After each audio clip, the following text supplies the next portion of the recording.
Национальной библиотеке проходит всероссийская акция «Библионочь». Это ежегодная социально-культурная акция, посвященная чтению. В эту ночь библиотеки, книжные магазины, литературные музеи и арт-пространства расширяют время и формат своей работы. Впервые акция прошла в 2012 году. Только в этот день у жителей столицы есть возможность бесплатно оформить читательский билет и даже попасть в святая святых библиотеки книгохранилища. Во время мероприятия проходит множество мастер-классов, встреч с интересными людьми, книжные викторины, квесты и многое другое.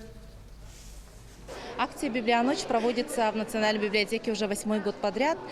Каждый год тема меняется. И в этом году у нас тема «Весь мир театр», посвященная году театра в Российской Федерации. В этом году мы еще запустили другую акцию, которая называется «Подвешенный билет». То есть человек, у которого, допустим, есть лишние средства, может оставить для того, чтобы к нам записались студенты и получили читательский билет бесплатно. Кроме этого, у нас новшество, то, что сегодня у нас очень шумно. Вы сами видели, у нас рок-группа, такого раньше не было. Очень интересные мастер-классы, приходят медийные личности. То есть немножко с каждым годом формат становится лучше и охват больше. И с каждым годом все больше и больше людей приходят.